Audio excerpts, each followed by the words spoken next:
Welcome to the Quincy Institute's webinar with Vali Nasser on his new book, Iran's Grand Strategy, A Political History. My name is Trita Parsi. I'm the Executive Vice President of the Quincy Institute, a think tank in Washington that promotes ideas that move U.S. foreign policy away from endless war and toward rigorous diplomacy. We favor a national security strategy that is centered on diplomacy and military restraint. Why does Iran behave the way it does? And what does the West still misunderstand about Iranian foreign policy? This is a question that Vali Nasser addresses in his new landmark book. He dismantles the myth of Iran as an irrational, ideologically driven state. Instead, he traces a coldly pragmatic strategy shaped by war, isolation, and existential fear. Drawing on rare interviews with Iranian insiders, Nasser reveals how Tehran's foreign policy, its pursuit of a nuclear capability, its forward defense, its defiance of US power, is animated not by dogma, but the logic of survival and the scars of history.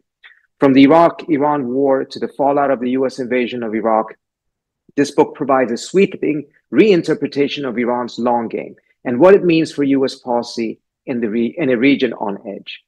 As tensions rise once again, this conversation is essential for anyone seeking to understand the deeper motivations behind Iran's move on the world stage and how Washington might finally stop misreading them, and of course, for a potential agreement between the Trump administration and Iran if diplomacy is pursued in the right way.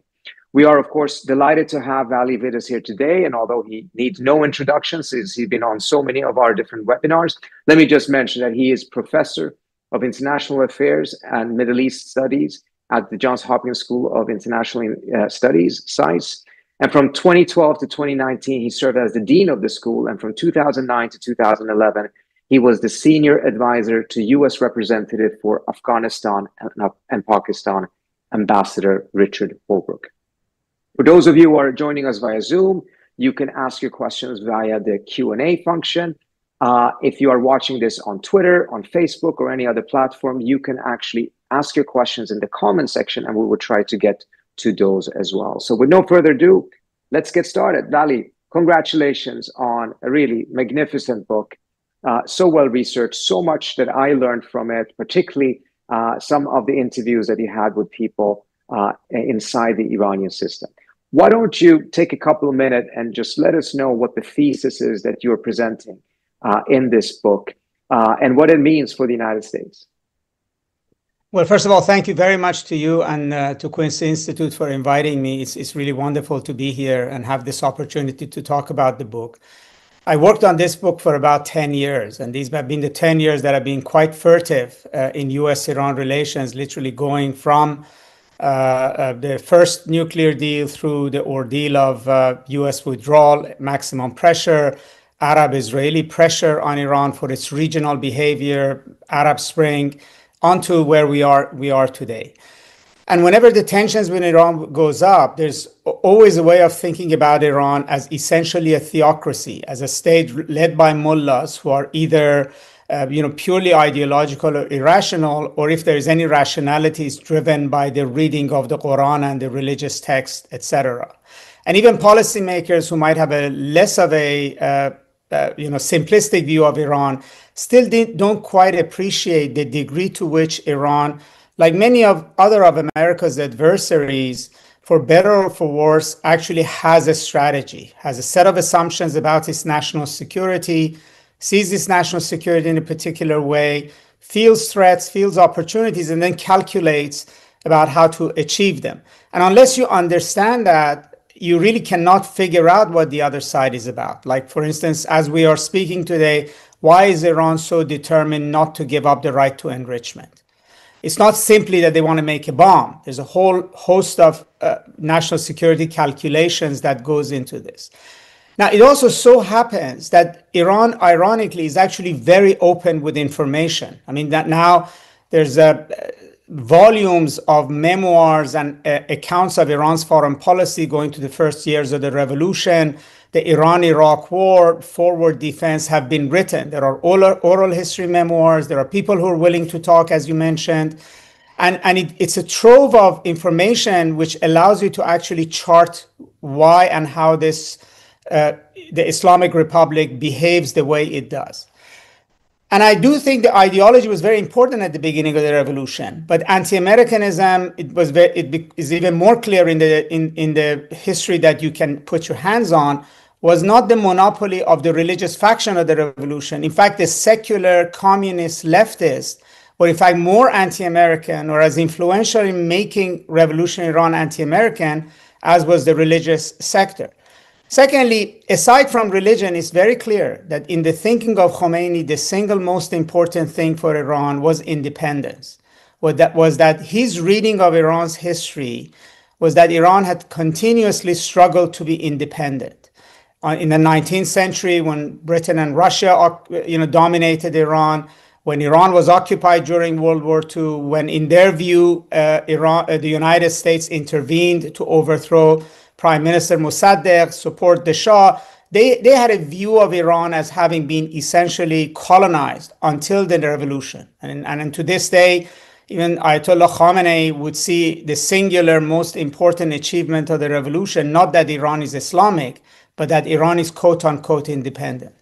And independent from whom is independence from the United States. And you can see that they have become entangled in this sort of a Sisyphean effort of continuously trying to make themselves independent of the US, getting entangled in sanctions, more conflict with the US, more attempt to preserve. And so their national strategy has been built around this struggle to maintain Iran's independence. First, get the United States out of Iran, get the United States out of the Middle East, essentially leave us alone, let us do what we want. I mean, I start the book with an anecdote of a senior Iranian leader who met with Henry Kissinger around about the time of the first nuclear deal.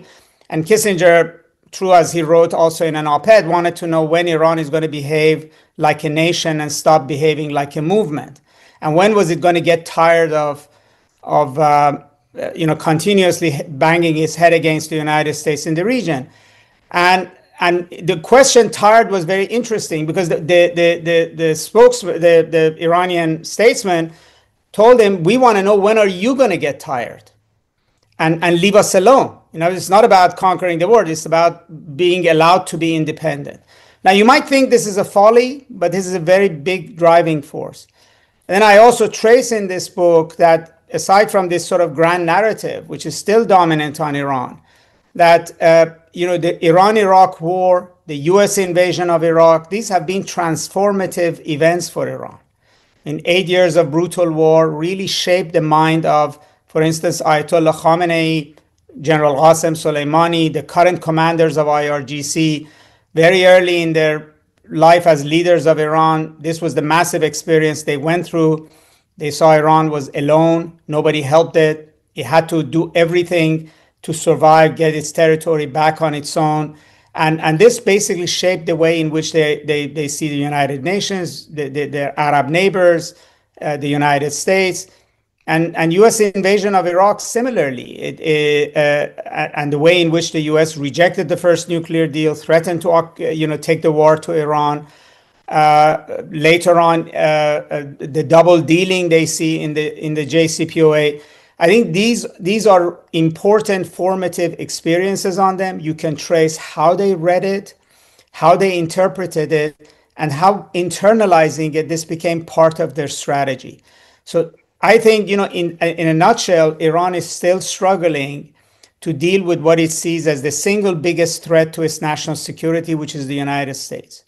And everything it does, ambition, fear, negotiations, confrontation, has to be understood in the way in which they look at the situation that they find the country in. And the emphasis on independence, as you point out, also helps, as you also alluded to, explain not only why they won't give up enrichment, but even when it comes to ideas such as consortiums, etc., which they appear to have been open to, as long as the enrichment continues to take place on Iranian soil, to not give up that independence. There's another very interesting thing that happens that you explain in your book, which is to show that the forward defense strategy of Iran actually traces back to a strategy that the Shah himself utilized, the green strategy. And that essentially there is continuity there, despite the fact that these are otherwise very, very ideologically different types of regimes. Could you explain what forward defense is, how it's worked out, and how it is parallel in some ways with a strategy that the Shah himself pursued prior to the Islamic Revolution? I mean, first of all, the fundamental point that you mentioned is that even though the Islamic Republic has a view of the Shah as a puppet of the United States and is ideologically opposed to it, I mean, that's not the reality that was. I mean, the Shah also saw Iran as a great power in the region.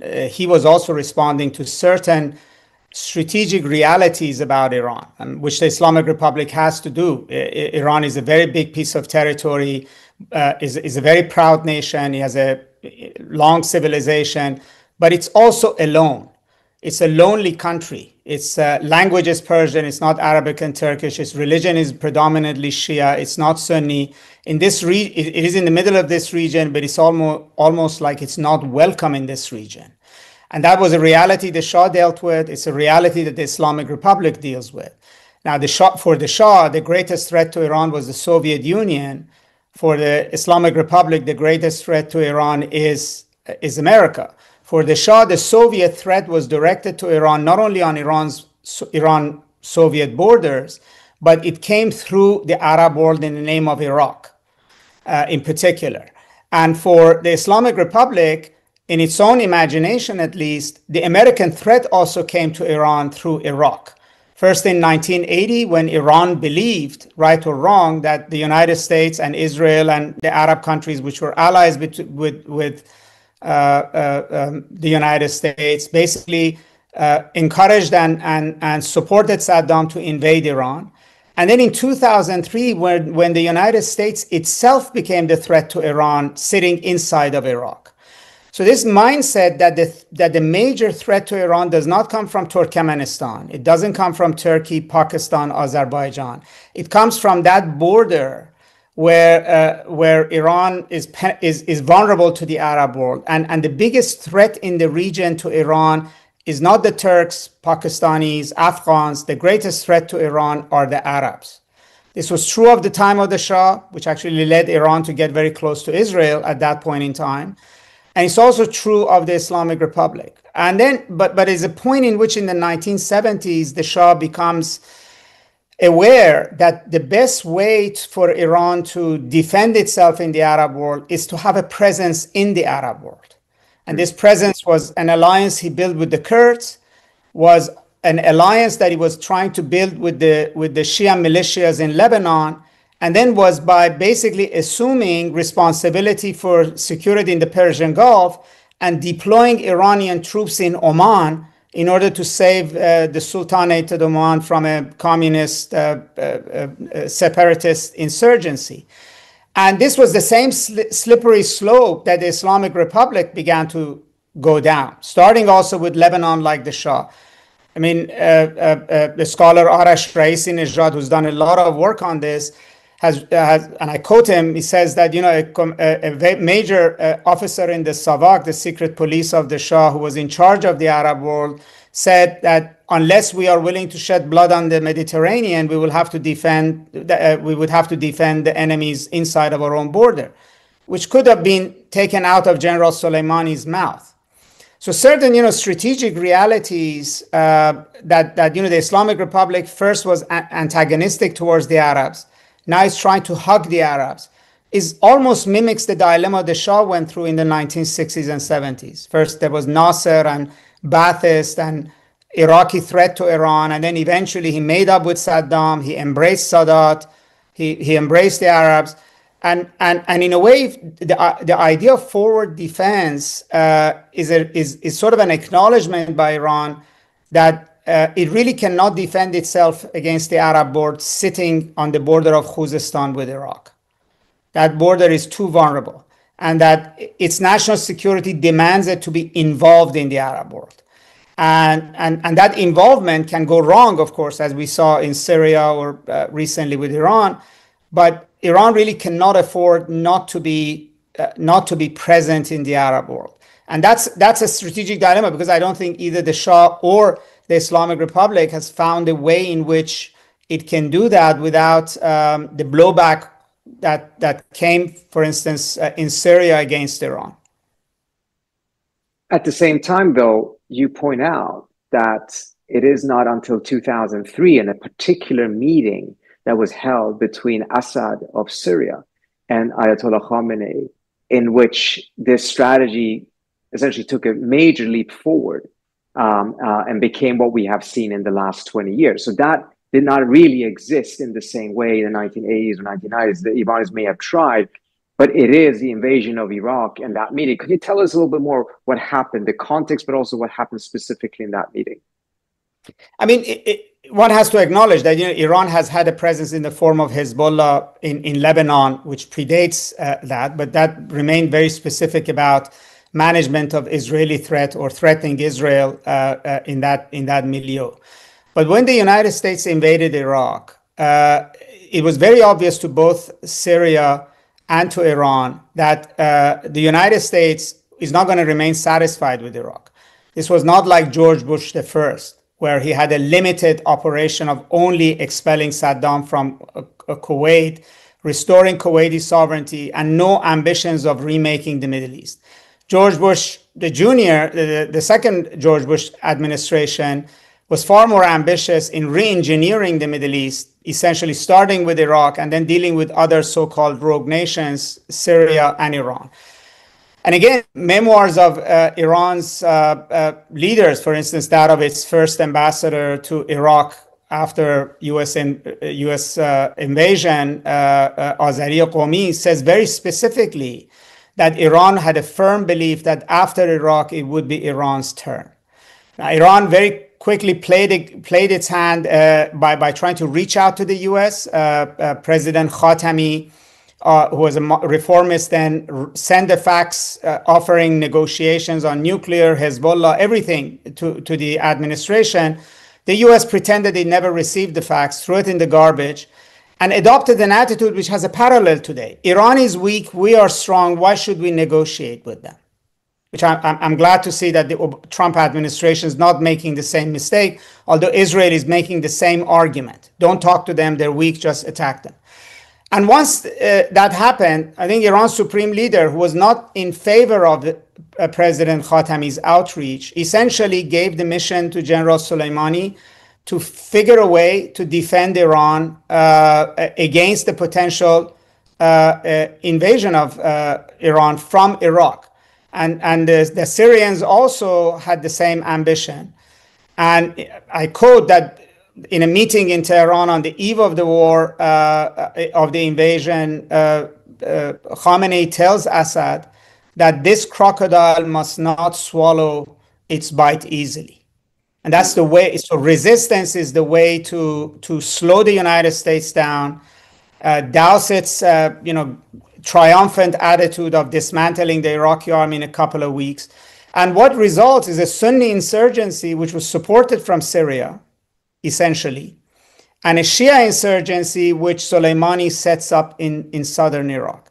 Now, neither of them could have expected the spectacular success of the insurgencies. Neither of them could have assumed that not only they would disabuse the United States of the desire or expectation that they could just march into Baghdad for breakfast, Tehran for lunch, and Damascus for dinner, which is the kind of language which was being bandied about, but they actually would be defeated in Iraq.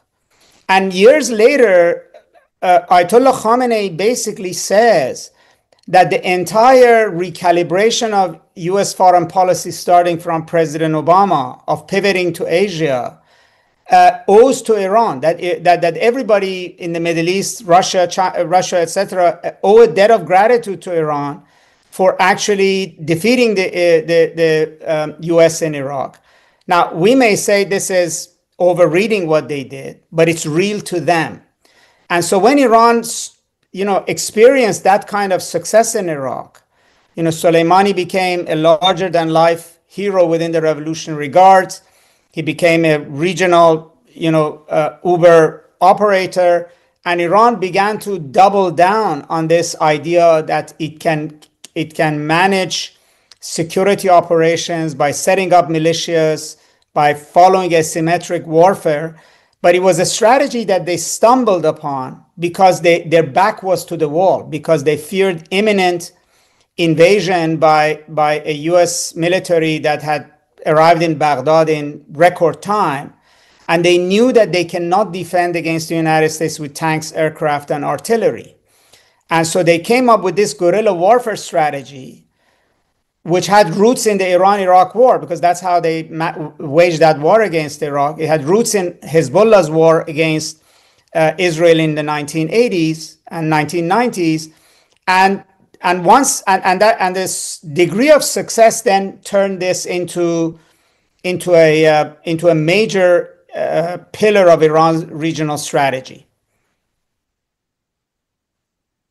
The way you describe it is, and the context of it, I think, lends credence to your assessment there, which is that this was a defensive strategy, at least at its outset.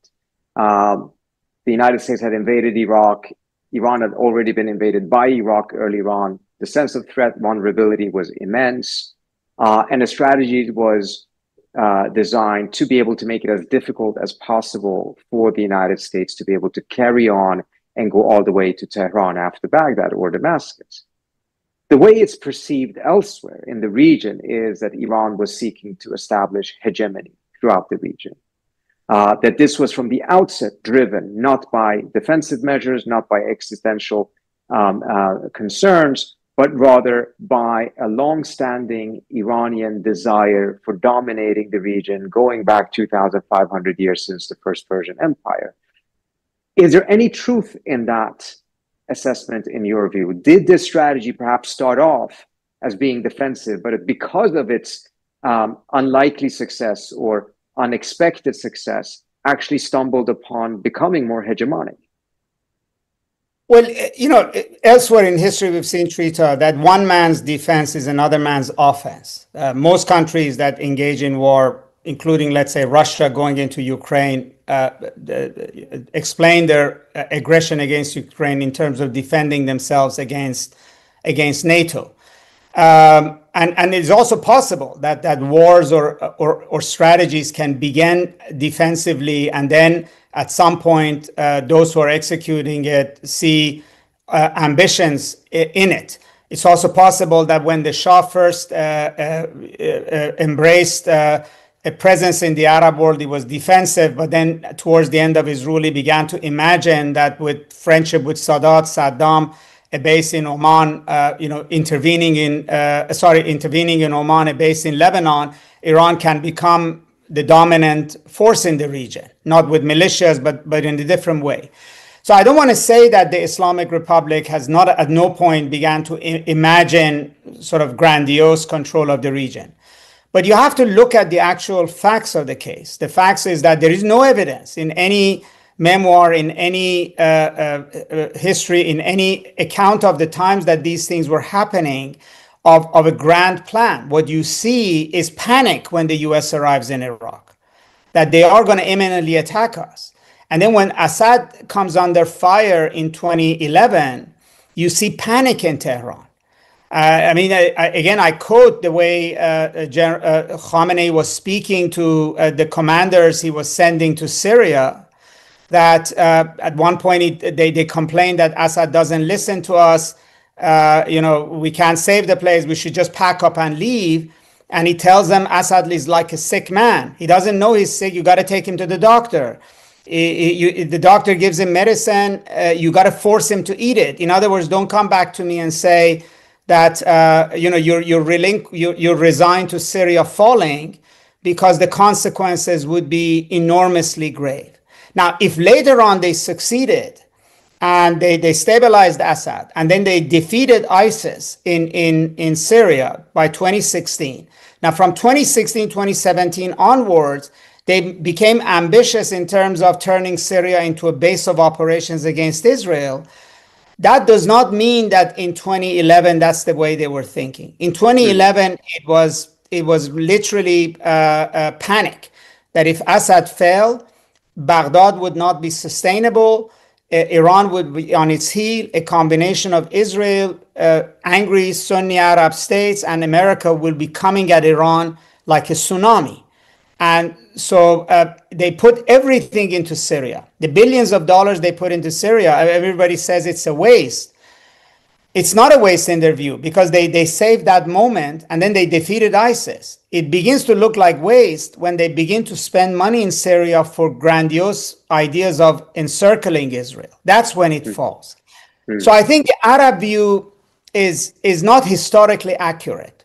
That doesn't mean that Iranian expansion in the Arab territories is not real. It doesn't mean that Iran's behavior is not a threat to them. It doesn't mean that Iran cannot begin to imagine itself as an empire in the Middle East. But there was no grand plan of doing that. I mean, beyond this ambition, there is an insecure state. It was insecure with US invasion of Iraq. It was insecure with the fall of Assad, and it's insecure right now. And the reality is that when you look at the internal debates in Iran, memoirs, you don't see, you do see the way they think and plan is all around the idea of defending the revolution, defending the Islamic Republic, and defending Iran. And I have to say, for the Islamic Republic, these three things are the same. Country, revolution, and Islamic Republic is one. And so the talk is always not about how we expand the Islamic Republic, but how we protect it. And so I think that's exactly why you have to put this into perspective. This is not a state that is imagining expanding its borders. It's a state that wants to be left alone. So I want to get back to Syria, mindful of the fact that, of course, Assad now has fallen, which I think happened after you had finished writing the book. But I want to point to an interesting parallel, because the forward defense in some ways sounds very much like the American grand strategy of primacy. The belief that the US does need to dominate almost every corner of the world, because otherwise instability ultimately will reach the US itself and will be a threat to the US. Now, of course, the scale here is very different. The US is going beyond two oceans to implement that strategy, and in many ways, of course, has backfired. In the Iranian case, it's much more local. It's in its own region. But it seems to have had a similar impact domestically, which is the securitization of the state. You write in the book that the state at this point, the revolution, is no longer based on Velayat Faqih and the theories and concepts that Khomeini had as the foundation for the revolution, but rather it's turned into resistance. It's the complete securitization of the state. Explain a little bit about that process, but also what it means for today's moment. So based on everything we've been discussing, you could look at Iran and say, this is a country that has been at war since literally the year after the revolution, in one way or the other. That, this is not the kind of war like Russia and Ukraine are involved in. 8 years of it with Iraq was like that, but it's a state that is continuously on high alert and sees itself in confrontation with the US. It also, from the perspective in Tehran, it sees the US building a big wall around Iran in the form of, first of all, economic sanctions, then trying to exclude Iran from the Middle East. I think President Trump probably is the first president who openly says that I want Iran to participate in the region. This has actually not been part of the language there for 40 years. And so states that are in a condition of war, ultimately the security forces get more and more and more power in the name and for the service of defending the country, which means they get a bigger share of the budget. They get a bigger share of the decision-making in foreign policy. And at some point in time, they also begin to penetrate the economy. So in the case of Iran, this has meant that the Revolutionary Guard has gone from being a fairly professional force at the end of the Iran-Iraq war to steadily becoming a state within a state in Iran. It's now very similar to the military in Pakistan or military in Egypt.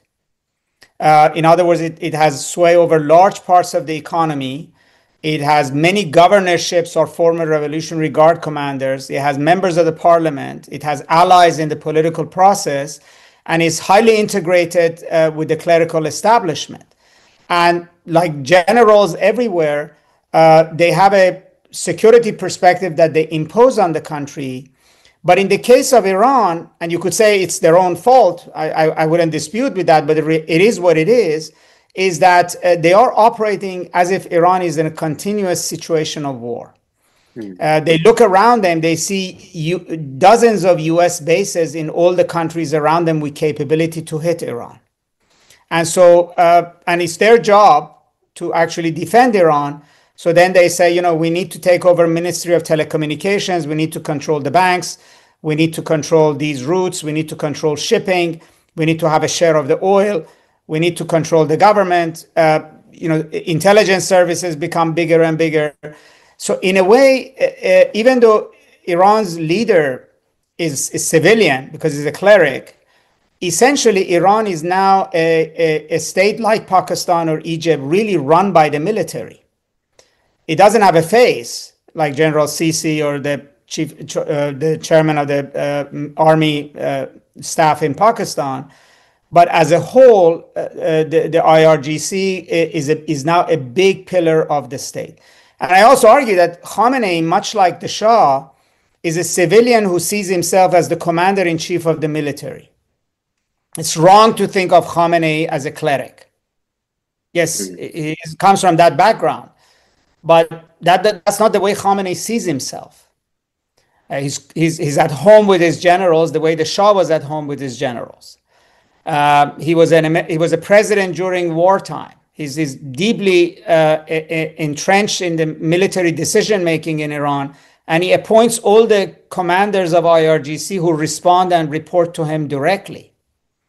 In a way, they don't have a kind of a command structure like Pakistan, where the military makes his own decisions without civilian supervision.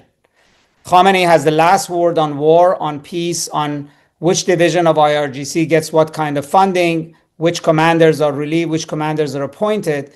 And in a way, it is no longer between authoritarianism and democracy or clerics and secularism in Iran. I think it's largely about the security military structure that dominates Iran and how that would go forward in a post-Khamenei scenario. It's very interesting because what you're pointing to here, I mean, we see so many different very valid parallels. And if we go forward to today and what's happened to Syria, Iran's defeat by and large in Syria, the significant weakening of Hezbollah, all of these things would perhaps make one think that, okay, this strategy of forward defense has now been defeated and Iran needs to go in a different direction. What I'm pointing to is you've shown how a strategy that is defensive at its origin, because of its success, ended up becoming somewhat offensive and grandiose ideas, which then had a lot of cost and has now then been ingrained into the state. Can that be reversed, or can it only be reversed once Iran faces some very significant military defeats? Well, in some ways it has, not in a ground war, but the forward defense has failed. It's true of also the United States, other parts of the world, that military men generals are very attached to strategies for which they get budget and their power comes from. After 2003, the Quds Force went from being the smallest division of IRGC to becoming an empire with regional expanse and significant amount of budgetary and political influence in Iran. Now, those who are in the Quds Force, whether it's Soleimani or Qani, or they obviously would try to defend their turf against other divisions of IRGC. Now, what happened in Syria, essentially, and actually what happened during the war, in other words, I believe that the moment that Israel attacked Iran's consulate in Syria, it was proved to Iran that forward defense wasn't going to work. forward defense was no longer going to deter Israel, that they were facing a different Israel than they were facing before October 7th. And Iran makes a decision to actually launch missiles from its own territory. The minute it does that, it really, within Iran, it shows that the ultimate defense of the country, the defense of the country ultimately rests not with the Quds force, but with that division of IRGC that is in control of the drones, missiles. And forward defense, I think there is any logic to rebuilding it the way they had done before, because it's not going to perform that function anymore. First of all, they don't have Syria. Lebanon is going to be a very uphill battle to build Hezbollah to what it was, if it's at all possible. And ultimately, given the way Israel has conducted the war in Gaza, it actually doesn't make sense for them to put money over there. As some have said in these debates in Iran, it was a great strategy for a time. It worked really well. Times have changed, and so you cannot apply an old strategy for the future. Now, one of the things we've seen with Iran, and it's very obvious when you look at their history, is that they have learned on the go about how to deal with problems. So, for 2 years, Iraq occupied Iranian territory until the Iranians came up with the idea of asymmetric warfare to win their territory back. When American threat arrived in Iraq, they came up with the idea of creating resistance. So I think we're in a sort of eye of the storm. We're in a period of transition where there's intense debate in Iran about what should be Iran's principal national security strategy going forward. I don't think the core issue that Iran needs to protect itself against US, against Israel, it lives in a hostile region. It has to be vigilant. That hasn't gone away. But forward defense is going to play a much less smaller role in providing Iran with the security it wants, particularly because what we see after October 7th is that the singular regional threat to Iran is not going to come from Israel, not from the Arabs. And Iran needs a strategy that would deter Israel, and forward defense is not it. But does that mean that it helps shift the debate inside of Iran away from nuclear negotiations and towards nuclear weaponization? I think for now, it's actually shifted it towards nuclear deal. Because Iran, first of all, needs the deal in order to arrive at a ceasefire with the United States and take the United States out of a war scenario with Iran. Secondly, if there is a nuclear deal between the US and Iran, it means a de facto ceasefire between Israel and Iran, whether Israelis want it or not. Just like President Trump is right now not allowing Israel to attack Iran, he's not going to allow Israel to attack Iran after a deal. And then he's going to also get from Iran guarantees that the Iranians will not provoke Israel in a way that would lead to a confrontation. That does not mean peace between them, but it means a de facto ceasefire. Iran and Israel have had this in the past as well, after 2006 war in Lebanon. Right? They agreed to some kind of a cold ceasefire. So that's the nuclear deal is the way to get there. The nuclear deal also allows Iran to deepen its relations with the Arab countries, not just in and the benefit of that is also to provide Iran with the different kind of a strategic asset in the region. Now, economic reasons. The nuclear deal now is part of this strategic calculation of how do you defend Iran. And the way to defend Iran is not to end up in war with the US, not to end up in isolation, and buy Iran time to basically think about what comes next. And then the quality of the nuclear deal, and if actually it produces economic benefits to Iranians, if there is trust built in the nuclear deal, then that also will be part of the debate going forward. But if there isn't a nuclear deal, do you think now, as a result of Iran's weakening, the largely defeated strategy of forward defense makes a nuclear deterrence all the more important to the Iranians?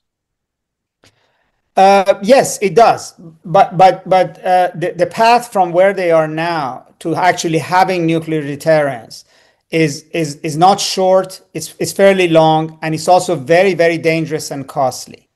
So if you had two strategies in front of you in the short run, let's say, that a nuclear deal is the best way to stabilize the situation, given where Iran is, or should Iran go nuclear, I think the more attractive choice right now is actually to have a nuclear deal.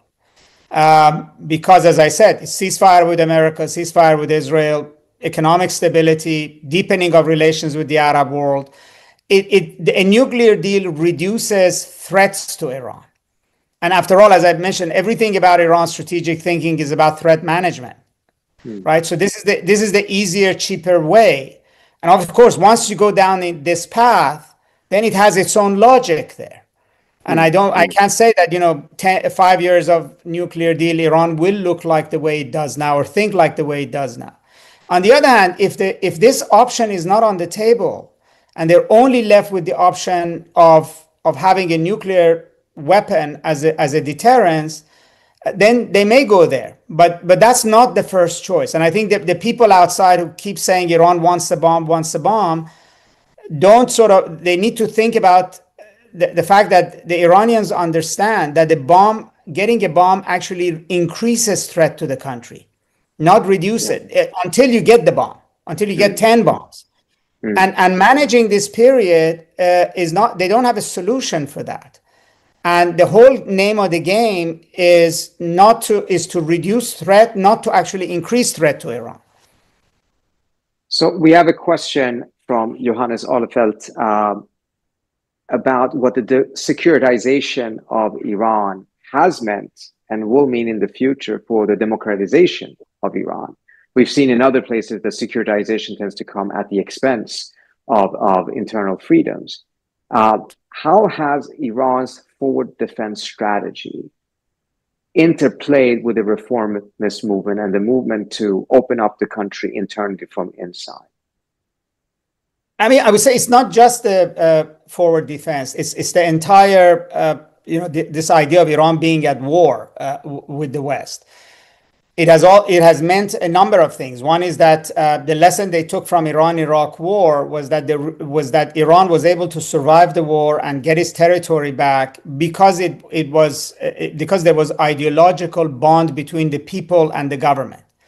And Ayatollah Khamenei on and on has repeated that Iran has to sort of inculcate ideology in its population because of national security needs. It's not the other way around. It's not that ideology requires national security. It's the other way around. National security requires ideology. Even during the Mahsa Amini protests, one senior cleric said, well, if we allow young people to do whatever they want, where are the vigilant people who are going to defend this country going to come from? Who are the people who are going to be willing to go die on the battlefield if everybody wants to be in TikTok and at cafes, etc.? It shows the way in which they see the importance of ideology for national security. And secondly, they have clamped down on dissent, on elections, on varieties of things in the name of national security, which is not very different from many other developing countries in a way. Emergency powers, interferences and the like. I mean, in a way, the direction that Iran has been going for the past 2-3 decades is not dissimilar to Russia, to China, to Egypt, to Pakistan, to many other countries in which the civilian military balance has broken in the favor of the military. And the military dominates society, economy, and politics. I think what is refreshing about Iran is that despite this, it still has a very vibrant civil society, fairly open press, even for Middle East standards, a lot more political discourse, and possibilities of having an open society are much more. But I would say that the idea that democratization is around the corner is more wishful thinking than a realistic future for Iran in the medium term at least. I think even Iranians within Iran are now more, even those who are opposed to the Islamic Republic, are more interested in a normal state than a democratic state. They're more interested in Mohammed bin Salman than they are interested in Rousseau. In other words, to me, I don't see democracy as really the struggle in Iran right now. It's the struggle for a state that is not isolated, is normal, and that the population can prosper and have cultural freedoms of the kind they see in UAE, in Saudi Arabia, or let's say in Azerbaijan, none of which are democratic states, but all of which are idealized in Iran as a potential outcome. You mentioned China and Russia as well, and we have a question from Ann Phillips that asks how the Iranians see the role of China. But I would widen the question a little bit and say, where does China and Russia figure into Iran's larger foreign policy and grand strategy, and how has that shifted in various ways, and particularly after the defeat of forward defense? Well, I mean, if we went 5 years back, there was a very strong faction within Iran which thought that Russia and China will provide all of Iran's solutions. They would help it economically, they would help it diplomatically, they would provide it with even military capabilities. And particularly in the revolutionary regards, there's a very strong Russophile faction, which has very tight deep state to deep state relationship with Russia. But I think Iran is now much more sober about this, and that's partly why it is engaged in these negotiations with the US. It understands that Russia and China are not an economic solution for Iran. They don't have the capacity or the ability to provide Iran with the kind of economic relief it needs, that their ability to defend Iran at the United Nations internationally is much more limited. And thirdly, that they cannot solve Iran's security threats. You know, Russia and China are not able to step into the breach and prevent Israel from, for instance, from bombing Iran or carrying acts of sabotage. So ultimately, the strategic depth that they provide Iran is limited. It is important, but it's not the lifeline that Iran thought it would be. And particularly with Russia has not delivered a lot of weaponry it promised Iran. And it has a history of double dealing on Iran to get favors from Europeans or Americans. And the Chinese have been buying Iranian oil, but they're not willing to go too much far beyond that.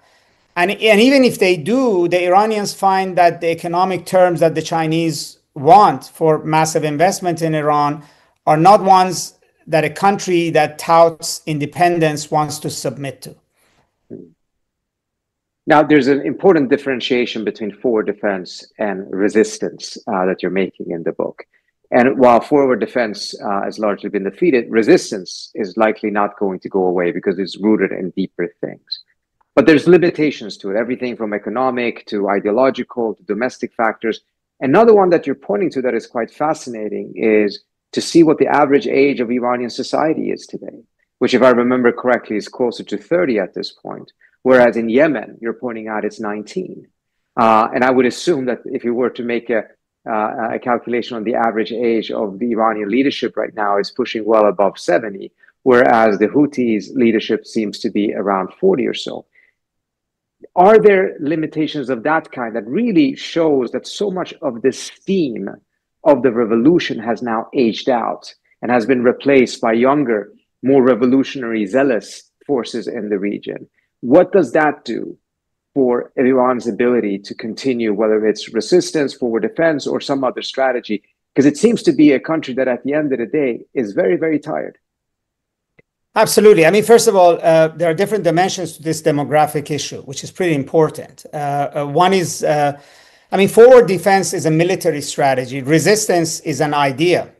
I mean, Iran resistance obviously worked on the back of forward defense, but forward defense was a strategy of Iran's Quds Force and Iran's IRGC, whereas resistance is a view of opposing US and Israel's policies in the region that Iran believes that it shares with the Arab street, as well as with groups like Hamas, Palestinian Islamic Jihad, Hezbollah, Houthis, etc., etc.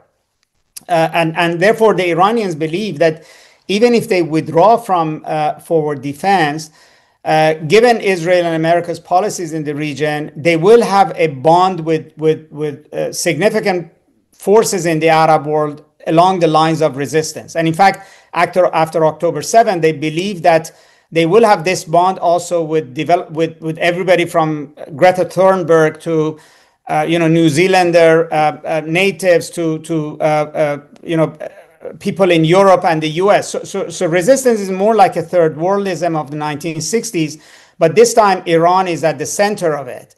And it does see that as an important strategic asset, but separates that from the idea of actual military campaign in the form of forward defense. Now, demography is very important because we have to note that when the revolution happened in Iran, Iran's average age was around 19 years old. During Iran-Iraq war, the average age was the same. So therefore, Iran could afford losing 200,000-300,000 young men in the war in order to liberate its territory and then take the war into Iraq. That's not there anymore. So Iran now has varieties of forms of labor shortage. Its problems are the same as those of European countries or Japan because its fertility rates are the same, 1.7, 1.6, because they had a very successful family planning campaign after the Iran-Iraq war. That has caused another problem, which is Iran has a migration problem, very serious, similar to US or France or Germany, in the form of Afghans who are coming to Iran. Similar kinds of anti-immigration attitudes have formed. Afghans are now basically producing, if you would, the younger labor force that Iran doesn't have in large numbers. And then, as you mentioned, Iran is sitting in a region that is considerably younger than it. The average age in the Arab world is much younger than Iran as a whole, which, yes, has military implication, which means Iran cannot have a kind of military force that can dominate in the Arab world, but it can maybe use these younger Arab forces in the region to do its bidding in Yemen, in Iraq, etc. But it also means that Iran in the future will rely much more on technology than soldiers for its national defense. That's why the missiles and drones part of IRGC are bound to be more important than the Quds force going into the future. But it also has another important note. I mean, there is a leftover language that came out of 9/11 and Arab Spring that the Middle East is really, really young. Young people all want change. And therefore, these societies are on the cusp of change, and look at their old leaders, etc. Yes, Iran's leaders are very old, much older than Mohammed bin Salman or, let's say, Ilhan Aliyev, etc. But the reality is that the demography of Iran is not the same as the Arab world. The youth in Iran are an absolute minority. The mainstream Iranians are in their 30s, 40s, 50s, which means they're of an age that, as angry as they may be, they're not risk takers. Young people who go and cause revolution, democracy movements, Arab Spring, are of a particular age. Older people don't carry out revolutions. And so it's important to note for those people who constantly think that there's going to be an uprising in Iran. I don't believe there's going to be an uprising, not because Iranians are unhappy. Iranians are deeply unhappy, but because the demographic factor isn't there. The angry young Iranian is a minority in Iranian society. And as I said, the predominant number of Iranians are 30s and up. I mean, in 5 years' time, Iran's average age is going to be 37. That's not that long from now. Actually, 4 years, because when I got this data was a year ago. So in 4 years' time, they're going to be 37. A society that is 37 and up is not a revolutionary society. Doesn't mean it won't change, but the models that worked in 79, the models that we saw in 2011 to 2014 in the Arab world, I don't believe apply to Iran. What does an average age of 37 mean for a country's foreign policy, particularly one in the context that Iran finds itself in? I think it means pragmatism. I mean, the older you get, the more likely you are going to vote for change that is not disruptive. that is not going to mean that you're going to lose your job or lose your livelihood. The kind of risk-taking that young people might take, both with their own lives of going before bullets and batons, as well as be willing to risk everything to try some new regime, is not true of older people. So I think, and I think the Islamic Republic understands that the nuclear deal will satisfy a large number of Iranians. Not that they will become pro-regime, but it will satisfy a lot of things that makes them unhappy, like inflation, unemployment, varieties of things. And I have to say that, after the uprisings in Iran, they have basically relinquished a lot of the culture, the main cultural issue that brought the women into the streets, which is that they have de facto adopted a don't ask, don't tell policy with hijab. Large numbers of Iranian women now really don't wear hijab, particularly in middle class and up areas where the cultural issues were more important. They basically have taken a hands-off policy, which addresses at least the cultural anger to some extent. And they think that the nuclear issue will address some of the economic anger. And that leaves only a very smaller group of people who want the Islamic Republic gone at all cost. But I think the age structure in Iran is suggestive of a population that is not willing to go to war with its government at all costs.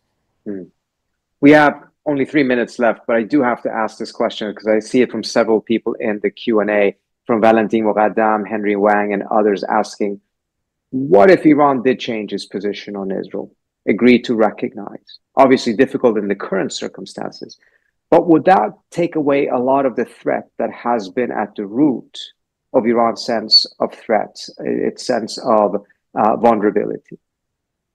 I mean, absolutely. I mean, if there was a way in which Iran and Israel could actually, first, let's say, pacify the relations, I think it would change both countries. Because you also forget the extent to which Israeli national security is now built around Iran. The Arab world is no longer a threat to Israel. Yes, you have Hamas, which they can, pound to death fairly easily. Hezbollah, they dealt with. There's no Arab government that is either going to go to war with Israel or is a threat to Israel. So the only regional threat that supports Israel's military posture is Iran. And if Iran wasn't there or was pacified, Israel would have to also change in fundamental ways. Yes, I would say it would be a big shift. But unfortunately, it's not that it's not in the short run. I don't think Iran's foreign policy has understood that it cannot separate America and Israel from each other. Iran is right now following a policy that is simultaneously getting more aggressive on Israel while it's trying to make peace with the US. And in fact, that's exactly what is making President Trump's life so difficult. Because, it's really left to President Trump to try to fix the problem that Iran is creating of wanting to deal on the one hand with the US and escalating with Israel. But yes, I think we're entering a period where Iran-Israeli confrontation, rivalry is the single biggest decider for the future of this region. Thank you so much, Vali. This has been a fantastic conversation. I strongly recommend the book. It's called Iran's Grand Strategy, A Political History, to everyone. And before we go, let me also say something about our next book talk or webinar, which will take place on June 24th at noon Eastern Time, which incidentally will also be on Iran. We will be hosting Professor Mohsen Milani, who will speak about his new book, Iran's Rise and Rivalry with the United States in the Middle East. Till then, thank you so much for joining us, and hope to see you all very soon again. Thank you. Thank you so much, Vali. Thank you.